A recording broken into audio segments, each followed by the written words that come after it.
찬송가 213장 함께 찬송하시겠습니다.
(214장) 찬송하시겠습니다.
215장 찬송하시겠습니다.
오직 주만 바라보며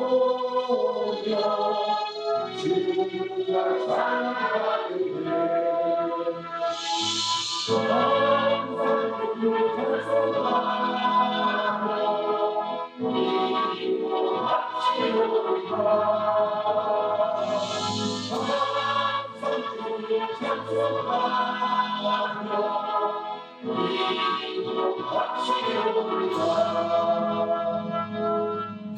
내가 주를 바라보니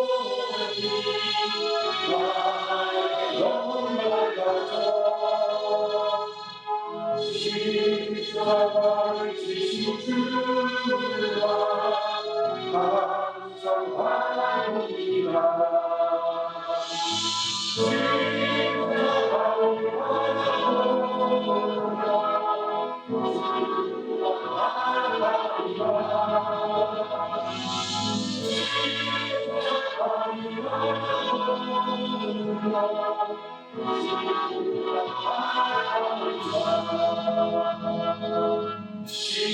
신비하고 놀라워라 영광스런 왕이라 나를 주로 삼아주사 너희 지게 하시네 주의 발로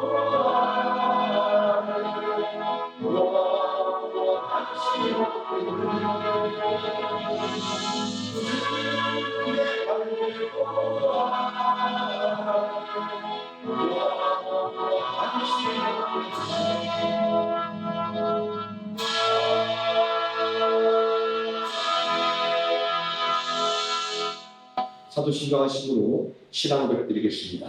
전능하사 천지를 만드신 하나님 아버지를 내가 믿사오며 그 외아들 우리 주 예수 그리스도를 믿사오니 이는 성령을 잉태하사 동정녀 마리에게 나시고 본디오 빌라도에게 고난을 받으사 십자가에 못 박혀 죽으시고 장사한 지 사흘 만에 죽은 자 가운데서 다시 살아나시며 하늘에 오르사 전능하신 하나님 우편에 앉아 계시다가 저리로서 사는 자와 죽은 자를 심판하러 오시리라.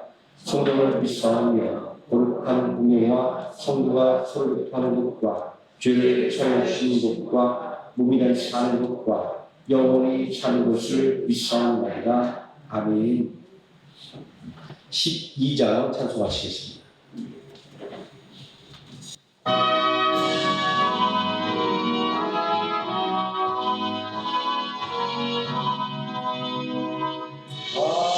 함께 주를 경배하세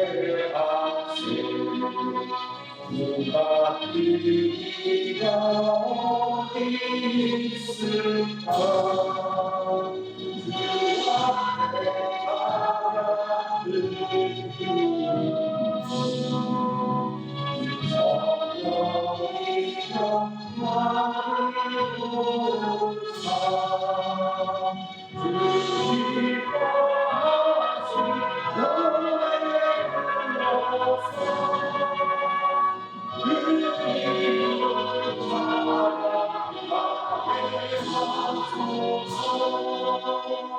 내 주여 나를 인도하사 아버지 꿈을 살게 하시고 성령 내 행실 살리사 내 앞과 뜻을 주관하시고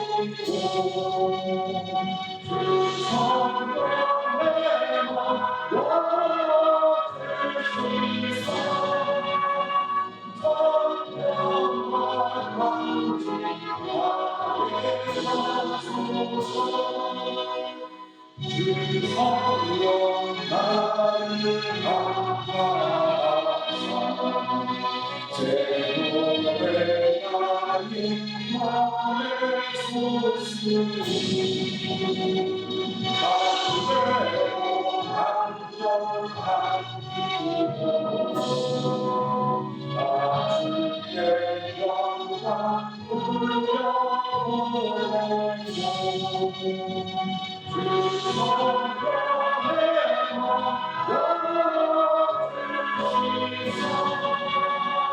내 주를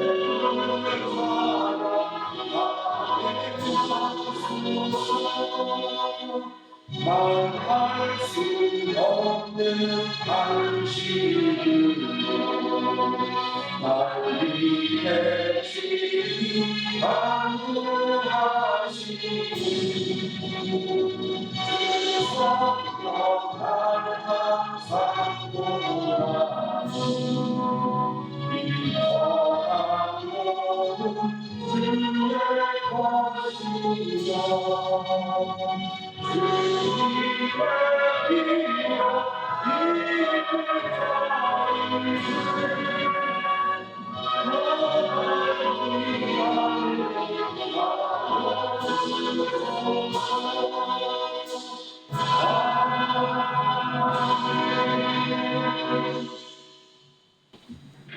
하나님 말씀 데살로니가 전서 2장 9절에서 13절까지 말씀 함께 보도록 하겠습니다. 신약성경 330페이지 데살로니가 전서 2장 9절에서 13절까지 말씀입니다. 제가 먼저 한 절 읽고 의성도들 한 절씩 교독하시고 마지막 절 함께 읽습니다.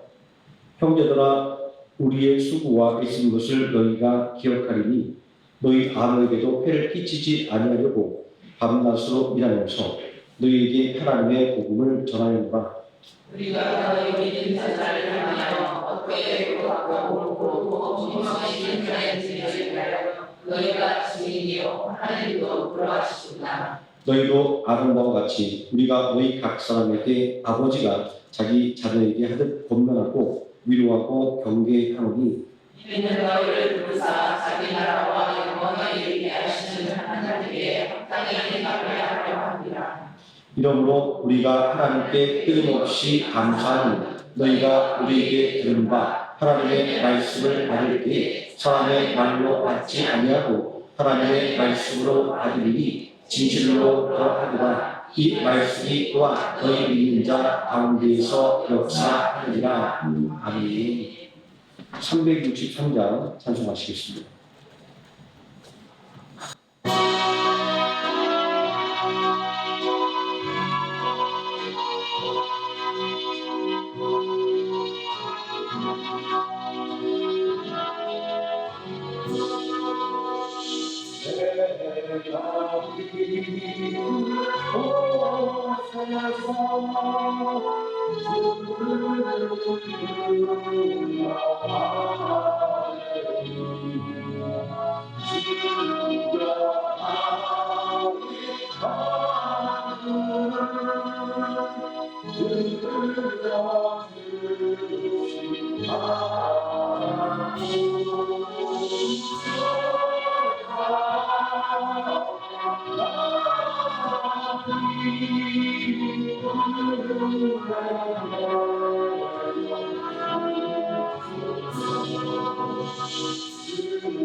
오늘 말씀에 의해서 함께 기도하도록 하겠습니다.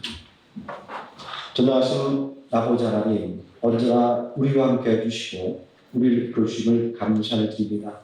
오늘이 하나님의 말씀과 뜻을 생각 가운데 살아갈 수 있도록 늘 붙잡아 주셔서 예배의 자리와 기도의 자리와 교제의 자리를 떠나지 않도록 또 은혜 주심을 감사를 드립니다. 온전히 믿음 안에서 서로 격려하며 위로하며 또 기도하며 하나님의 성도들 되어서 하나님 나라를 더욱더 확장하며 주님의 몸 되기를 든든히 세워가는 능력 있는 주 예수의 군사로 굳게 세워주시고 또 삶 가운데는 하나님께서 굳센 오른팔로 붙잡아 주시고 말미암아 형통함이 넘쳐나는 역사가 있게 하여 주시기를 원합니다. 오늘 하루도 오늘이 하나님께 영광 드리기를 원하오며 또 하나님의 말씀에 은혜를 받기를 원하오니 이 시간 축복하여 주시고 성령의 능력으로 충만하게 채워 주시옵소서. 예수님의 이름으로 기도드립니다. 아멘. 믿음의 본이 되는 성도, 세 번째 시간으로 하나님 말씀의 은혜를 나누도록 하겠습니다. 성도란 어떠한 유형의 사람일까요? 사도 바울은 고린도전서 4장 1절에서 성도에 대해서 이렇게 정의를 내리고 있습니다. 사람이 마땅히 우리를 그리스도의 일꾼이요 하나님의 비밀을 맡은 자로 여길지어다. 여기서 그리스도의 일꾼이라고 하는 말은 예수 그리스도를 위하여 사는 사람이라는 의미입니다. 또 하나님의 비밀을 맡은 자라는 말은 유일한 권위된 예수 그리스도를 전하는 복음을 전하는 자라는 의미입니다. 다시 말하자면 성도는 구원의 길인 예수 그리스도를 전하며 예수 그리스도를 위하여 사는 사람인 것입니다. 물론 이 말씀에서 이야기하는 그리스도의 일꾼과 하나님의 비밀을 맡은 자는 일차적으로는 사도 바울과 그와 함께한 동역자를 가리키는 것이지만 2차적으로는 예수 그리스도를 믿는 모든 성도들을 다 가리킵니다. 스데반 집사의 순교를 기점으로 일어난 대규모 박해로 인해 흩어진 성도들은 비록 쫓겨가는 처짐에도 불구하고 가는 곳마다 만나는 사람마다 복음을 전했습니다. 세상에 걷던 자녀들도 구원의 이름인 예수 그리스도를 전하는 복음의 열정을 막지는 못했던 것입니다.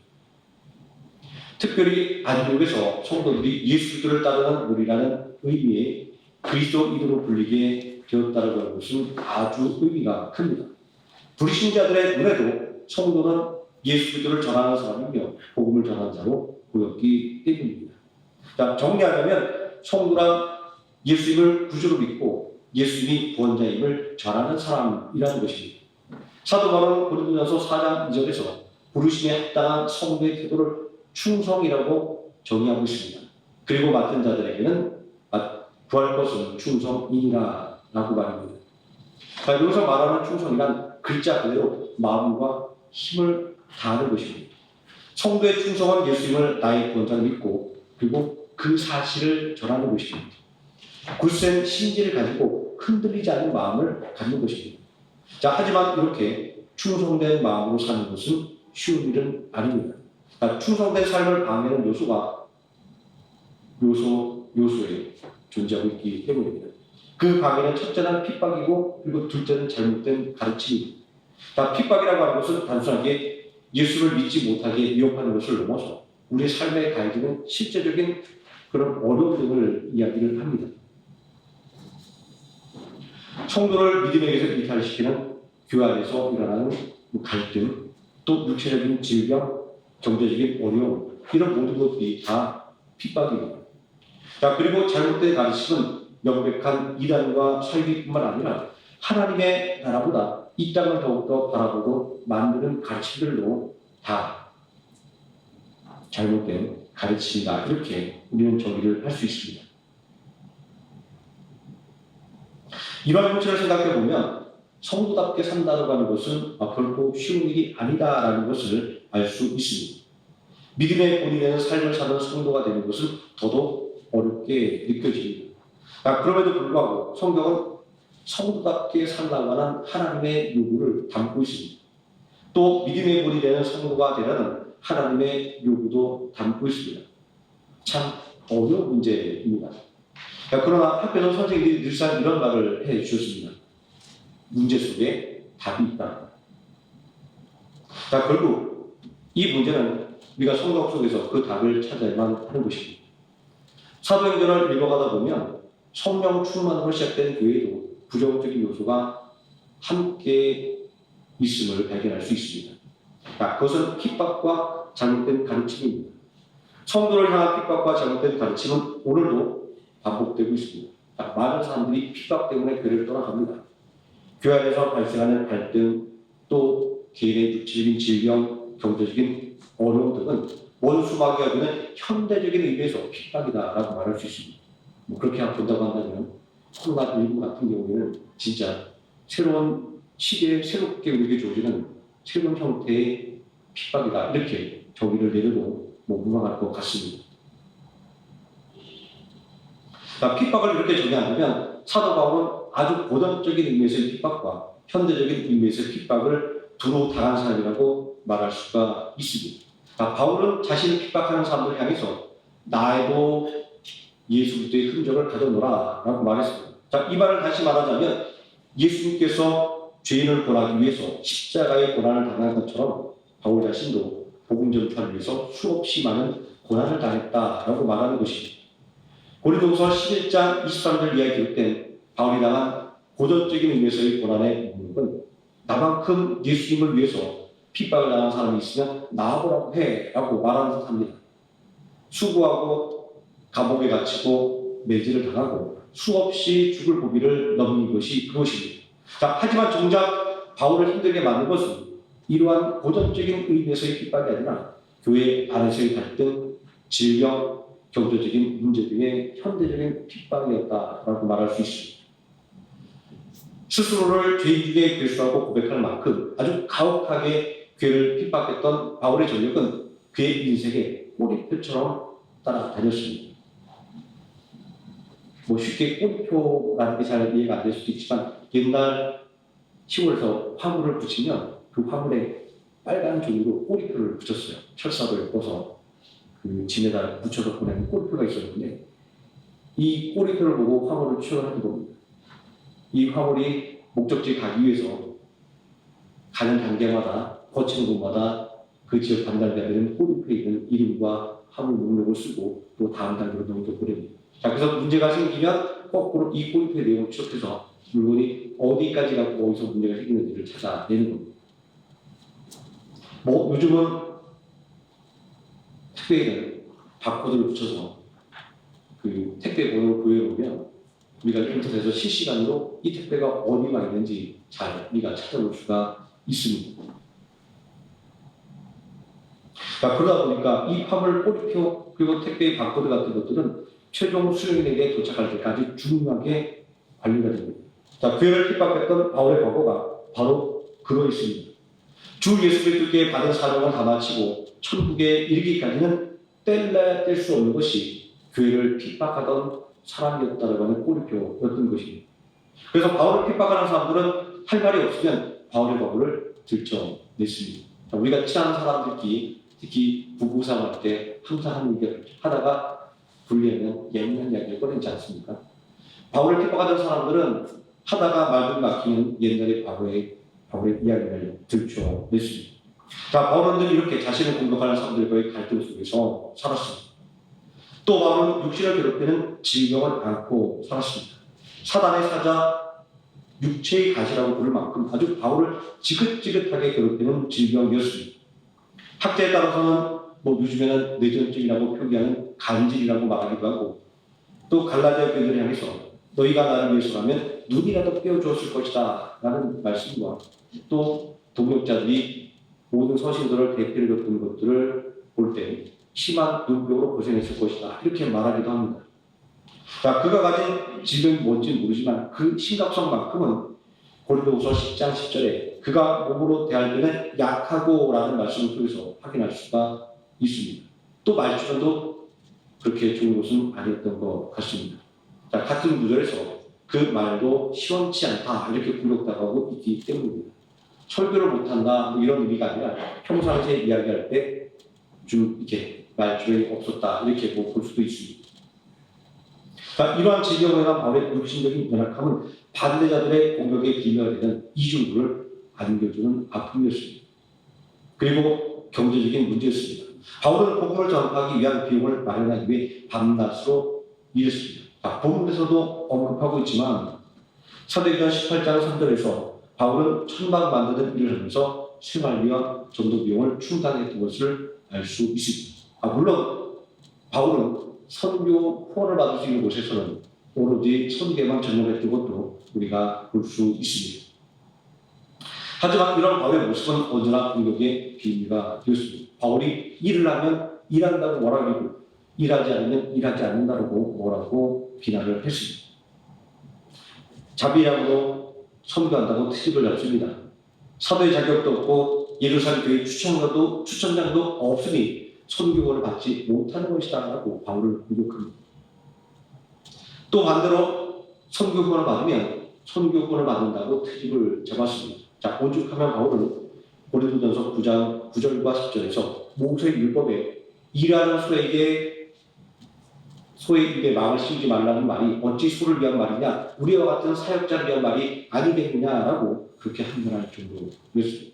평상시에 소들이 곡식을 뜯어 먹지 못하게 입에 망을 씌우지만 추수할 때는 소가 힘을 내서 일하게 되기 때문에 소 입에는 망을 제거하고 소가 마음대로 곡식 이삭을 뜯어 먹으면서 일을 할 수 있게 했다는 그런 율법적인 내용을 가지고 바울이 그런 이야기를 하는 겁니다. 그래서 바울은 복음을 전하는 자신이 경제적인 후원을 받는 것이 합당하다 이렇게 항변을 해야 될 정도였습니다. 이렇게 바울이 당한 핍박을 생각해 볼 때 교회 안에서일지라도 예수 그리스도를 바라보지 못한다고 한다면, 그리고 예수 그리스도를 의지하지 못한다고 한다면 이러한 핍박에 넘어지고 패배할 수밖에 없는 것입니다. 또 많은 사람들이 거짓된 가르침으로 인해서 멸망의 길에 빠져들고 있습니다. 한국의 여러 이단들이 막강한 자금력을 동원해서 미국, 동남아시아, 남아시아 지역까지 세력을 확장하고 있습니다. 미국에서 지금 하나님의 교회가 아주 심각한 사회적인 문제로 떠오르고 있다고 합니다. 동남아시아의 모든 나라도 마찬가지 상황입니다. 이 이단의 문제인 것은 단란한 가정을 파괴하는 일을 서슴지 않고 벌인다라는 겁니다. 거의가 혼돈을 강요하고 이혼도 강요하고 심지어는 낙태까지 강요한다라는 이런 신문 기사도 나오는 것을 제가 최근에 확인을 해보았습니다. 베트남 정부도 신천지 하나님의 교회 때문에 골머리를 앓고 있는 것 같습니다. 그래서 공안에서는 끊임없이 한국 목회자를 통해서 이 이단에 대한 정보를 확인하기도 하고, 또 요즘은 공안 쪽에서도 선발해서 신학교육을 시킨다는 하는 그러한 소식도 있습니다. 또 베트남 대대배 방송국 등에서는 이단에 대한 정보를 알리기 위한 여러 가지 인터뷰도 진행하고 있기도 합니다. 그만큼 이단이 끼치는 국가적인 사회적인 해악이 크다고 하는 것을 알 수 있습니다. 그런데 이단의 문제를 더 심각하게 보여야 될 것은 믿음의 역사와 사랑의 수고와 예수 그리스도에 대한 소망의 인내를 가진 데살로니가 교회조차도 피해갈 수 없는 문제였다라는 것입니다. 완벽한 교회 이상향의 교회로 보는 데는 초대교회도 거듭되는 핍박 속에 믿음이 흔들리는 성도들이 생겨났습니다. 종말에 대한 잘못된 가르침 때문에 생업을 포기한 사람들이 나타나는 아주 교회는 총체적인 핍박의 문제와 직면하게 되었습니다. 옛날이나 지금이나 성도가 믿음의 반 속에 온전히 선다라고 하는 것은 결코 쉬운 일이 아닌 것 같습니다. 하지만 이렇게 굉장히 복잡해 보이는 문제에 대해서 사도 바울이 제시하는 해결책은 아주 간결했습니다. 그것은 우리를 성도로 부르신 부르심의 본질적인 의미를 되새겨보도록 만드는 것이었습니다. 신앙생활의 위기가 올 때 우리가 먼저 생각해야 될 것은 내가 어떻게 예수를 믿게 되는가라고 하는 신앙생활의 시작점으로 돌아가야 하는 것입니다. 오늘날도 수많은 거짓 교사들이 이단과 사이비들이 성도를 편혹시키려고 날뛰고 있습니다. 이럴 때일수록 강조해야 하는 것은 성도의 정체성이 무엇인가 하는 것입니다. 스데반의 순교로 인해 일어난 박해를 피해 사방으로 도망치는 성도들이었지만 안디옥에서 성도들은 그리스도인이라고 불리게 되었습니다. 예수님을 믿는 사람, 예수님을 따르는 사람이라는 의미입니다. 이러한 표현은 비록 박해로 인해 도망쳤음에도 불구하고 삶의 매 순간이 성도에게는 복음을 전하는 계기였다는 것을 의미하는 것입니다. 진정한 의미로 때를 얻든지 못 얻든지 복음을 전해주는 것입니다.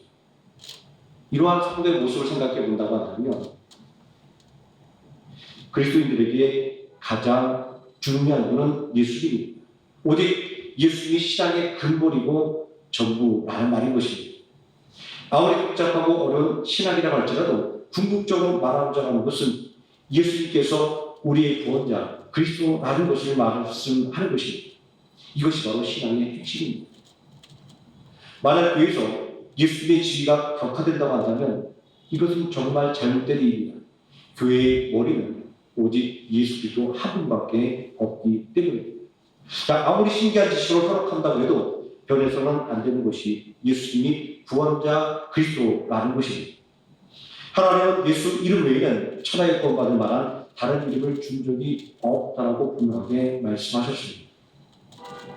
사도 바울은 데살로니가 교회를 향해서 그들이 구원을 받게 된 것은 바울 자신 때문이 아니라 복음을 믿은 것, 다시 말해서 예수 그리스도를 믿음으로 말미암아 구원을 얻게 된 것임을 강조하고 있습니다.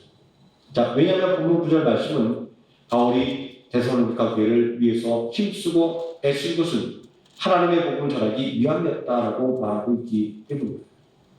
자, 이러한 표현은 구원이라고 하는 것은 하나님의 택하심과 성령의 거룩하게 하심과 예수 그리스도를 믿음으로 말미암는 삼위일체 하나님의 총체적인 역사라고 말씀하는 것입니다. 이러한 표현을 통해서 사도 바울은 위대한 구원의 역사에 있어서 자신이 일개 복음의 전달자일 뿐이라고 고백하는 것입니다. 구원은 오직 하나님의 은혜이며 반드시 예수 그리스도를 믿어야만 받는 것입니다. 그렇게 바울은 복음을 전하기 위해서 밤낮으로 일하는 수고도 아끼지 않았던 것입니다. 교회와 성도에게 핍박이 끊이지 않는 것은 사단이 교회를 무너뜨리고 성도가 받은 구원을 빼앗으려고 하기 때문입니다. 자, 그렇기 때문에 핍박의 뚜렷한 특징은 예수 그리스도를 바라볼 수 없도록 만드는 것입니다. 하나님의 나라를 소망하기보다 이 땅의 삶에만 매이도록 만드는 데 있습니다. 그래서 성도의 삶에는 근심과 그리고 걱정이 끊임없이 다가오는 것입니다. 오늘날도 마찬가지입니다. 수많은 근심과 걱정이 우리의 믿음을 위협하고 있지 않습니까? 실제로 인간관계의 갈등, 경제적인 어려움, 질병들이 성도들로 하여금 교회로부터 점점 멀어지게 만들고 있습니다.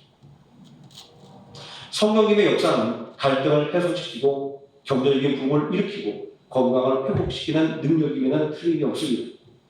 자, 그러나 문제는 이러한 성령님의 역사가 우리가 필요한 그 순간 즉각적으로 그때마다 나타나는 것은 아니다라는 것입니다.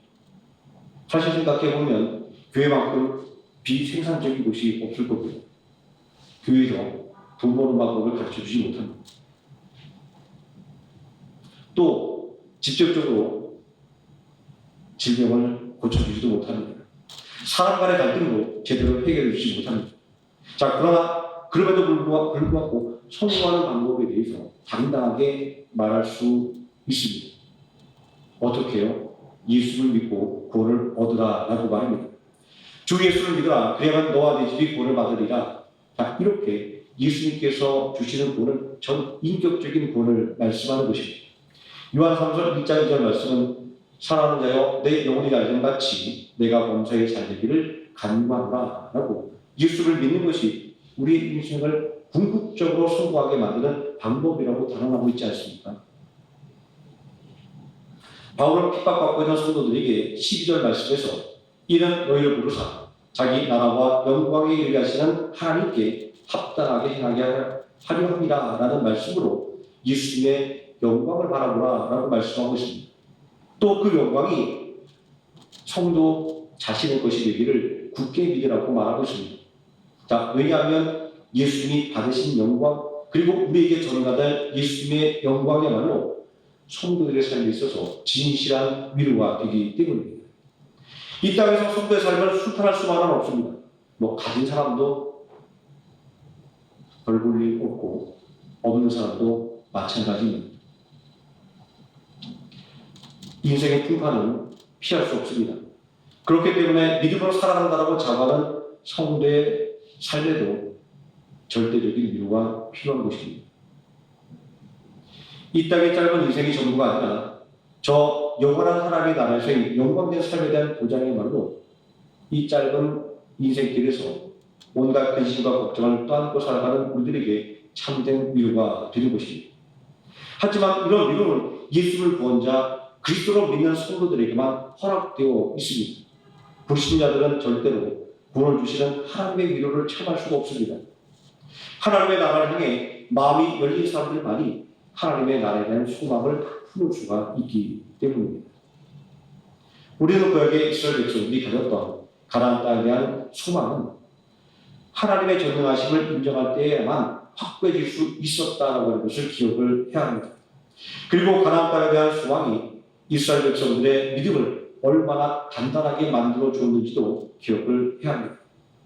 세상에 핍박이 몰려오고 잘못된 가르침들이 난무했음에도 불구하고 오직 가나안 땅을 기업으로 주신다는 하나님의 약속을 굳게 믿고 믿음의 소망으로 살아갈 때 이스라엘 백성들은 가는 곳마다 승리할 수 있었습니다. 여리고성에 사는 기생 라합은 믿음의 소망에 부응하시는 하나님에게서 참된 소망을 보았습니다. 소망의 하나님임을 깨닫기에 기생 라합은 여호수아서 2장 11절에서 너희의 하나님 여호와는 위로는 하늘에서도 그리고 아래서는 땅에서도 하나님이시다 이렇게 고백할 수가 있었던 것입니다.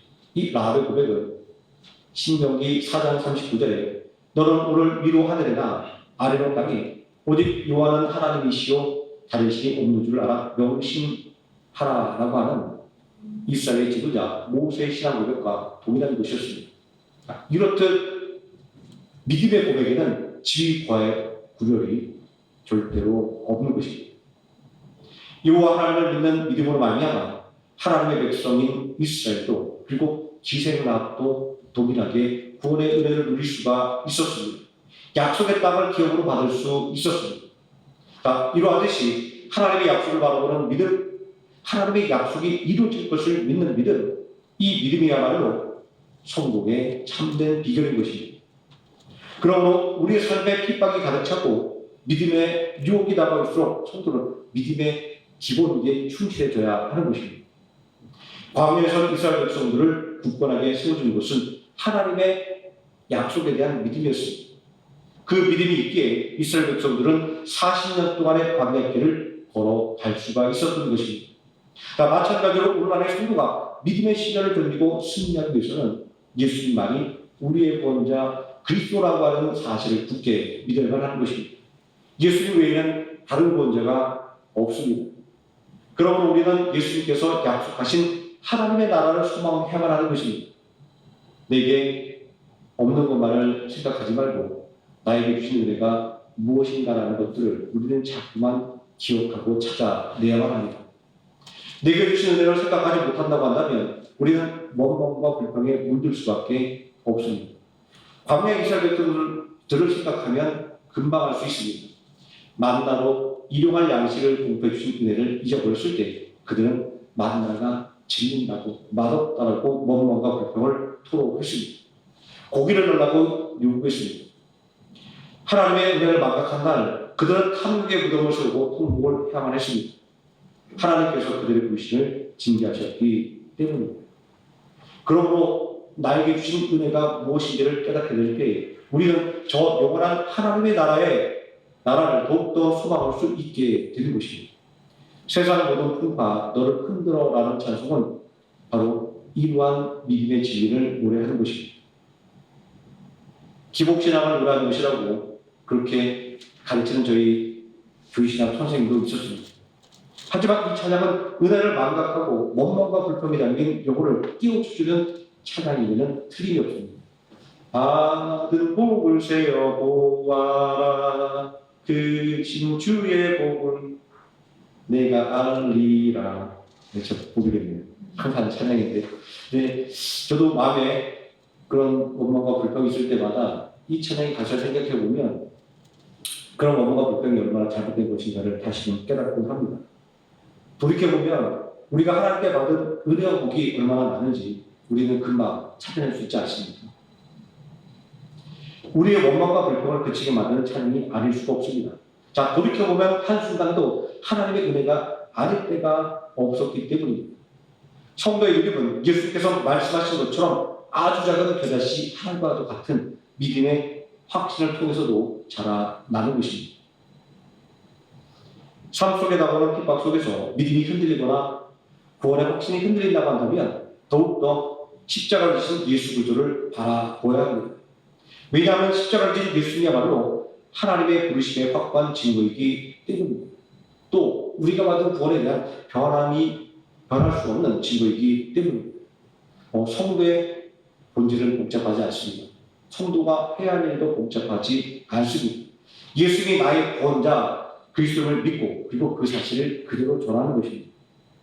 오직 이것만이 믿음의 본인은 성도로서의 삶을 사는 것입니다. 또 각자에게 주어진 인생을 성공적으로 살아가는 방법입니다.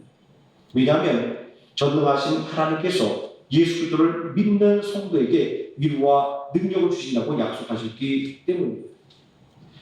바울이 수많은 혼란과 핍박에 시달렸음에도 불구하고 흔들리지 않았다는 것은 복음에 대한 확신, 예수 그리스도에 대한 확신이 있었기 때문입니다. 바울이 수많은 어려움을 겪었음에도 불구하고 믿음의 본인의 성도가 될 수 있었던 것은 주 예수님께 받은 바, 복음을 전하는 사명을 온전히 붙잡을 수 있었기 때문입니다. 바울은 자신의 수고와 헌신이 모두 다 복음을 전하기 위한 것이다 라고 본문 9절에서 분명하게 밝히고 있습니다. 형제들아, 우리의 수고와 애쓴 것을 너희가 기억하리니 너희 아무에게도 해를 끼치지 아니하려고 밤낮으로 일하면서 너희에게 하나님의 복음을 전하였노라고 말입니다. 사도 바울처럼 예수님이 우리의 구원자 되심을 굳게 믿고 그 영원한 하나님의 나라를 소망함으로써 진정한 인생의 승리자가 되고 하나님의 부르심에 합당하며 믿음의 본이 되는 하루의 생명나무교회 성도님 되시기를 예수님의 이름으로 축원드립니다. 기도하시겠습니다. 전능하신 아버지 하나님, 오늘 복음을 위하여 헌신했던 사람 바울을 통하여 우리가 참된 믿음의 본이 되기 위해서는 오직 복음을 위하여 사는 길밖에 없음을 다시 한번 깨닫고 배우게 됩니다. 우리를 원하신 예수님의 십자가를 늘 마음속에 새기며 우리를 구원하기 위하여 십자가에서 죽으신 예수님을 바라본 통하여 우리의 믿음을 흔드는 세상의 모든 분파들을 이겨내게 해주시고 사단의 모든 악한 계교를 물리치고 승리하는 성도 되게 하셔서 온전한 하나님의 나라의 영광의 삶을 살아갈 수 있게 해주시고 또한 이 땅의 삶에서도 하나님께 주신 은혜의 복을 풍성하게 누리게 하여 주시옵소서. 예수님의 이름으로 기도드립니다. 아멘. 찬송가 217장 찬송하시겠습니다.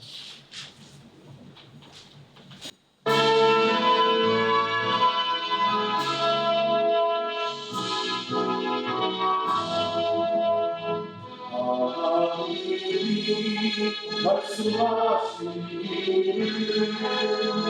나는 나에게 바치노라 어디든지 날 섬기며 기쁘게 항상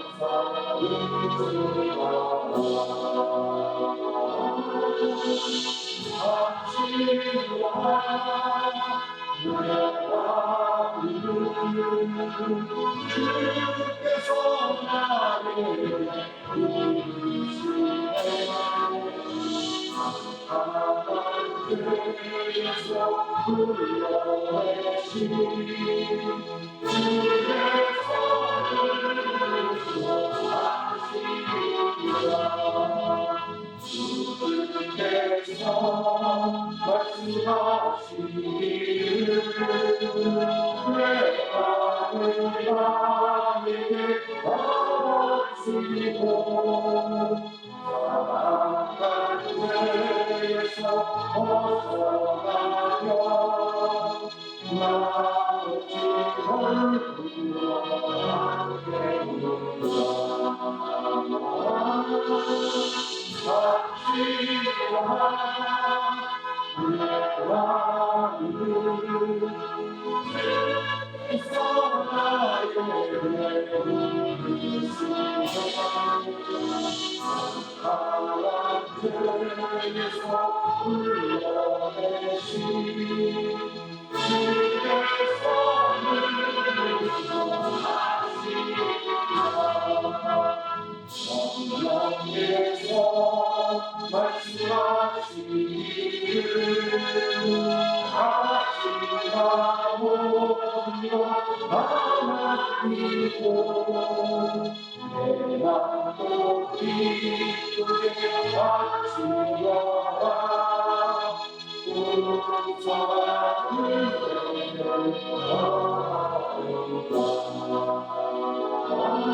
광고 말씀드리겠습니다.